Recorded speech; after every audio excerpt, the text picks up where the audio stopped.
Praise the lord. ఆత్మీయ జీవితాన్ని బలపరచుట కొరకు ఒక చిన్న మాట. మనం బైబిల్లో చూసినట్లయితే కీర్తనల గ్రంథం 57వ అధ్యాయం 8వ వచనంలో ఒక చక్కని మాట దావీదు భక్తుడు సెలవిస్తున్నాడు. ఏమని అంటే, నా ప్రాణమా మేలుకొనుము, స్వరమండలమా సితారా మేలుకొనుడి, నేను వేకువనే లేచెదను అంటున్నాడు.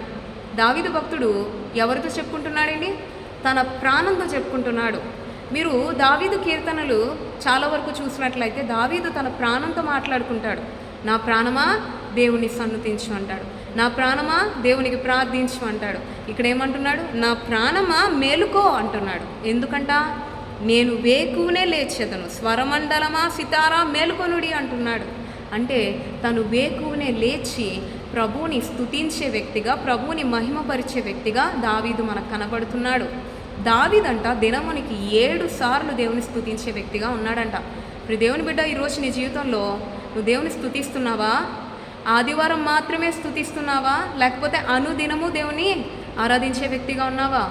మనమంట ప్రతి విషయమునందును కృతజ్ఞతాస్తుతులు దేవునికి చెల్లించాలంట. అది దేవుని చిత్తమంట.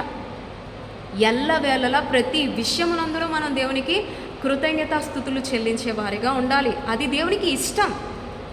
ఈరోజు కష్టం వస్తే స్తుతించలేని వ్యక్తిగా ఉంటున్నావా? సంతోషం వచ్చినప్పుడు నేను బాగానే స్తుతించేస్తున్నాను, కష్టం వచ్చినప్పుడు నాకు స్తుతి రావట్లేదు అంటున్నావా? లేదు, ఎల్లవేళలా మనం స్తుతించాలి. కష్టంలోని దేవుని ఆరాధించాలి, సంతోషంలోని దేవుని ఆరాధించాలి. దావీదు భక్తుడు వేకువనే లేచి స్వరమండలమా సితారా మేల్కొనండి అంటున్నాడు. తను ఉదయకాలం కూడా స్వరమండలములతో, సితారాలతో, గంభీర ధ్వనితో, స్వరంతో దేవుని ఆరాధించే వ్యక్తిగా దావీదు కనబడుతున్నాడు. దావీదు ఒక గొప్ప ఆరాధికుడిగా మనందరికీ ఒక చక్కటి మాదిరిగా ఉన్నాడు. ఈరోజు దేవుడు నీ నుంచి నా నుంచి ఆశపడుతుంది కూడా, మనము కూడా దావీదు వలె దేవుని ఆరాధించాలి. వేకువనే లేచి ప్రభుని ఆరాధించే వ్యక్తులుగా మనం ఉండాలి. ఎల్లవేళలా అన్ని పరిస్థితుల్లో ప్రభుని మహిమపరిచే వ్యక్తులుగానే మనం ఉండాలి.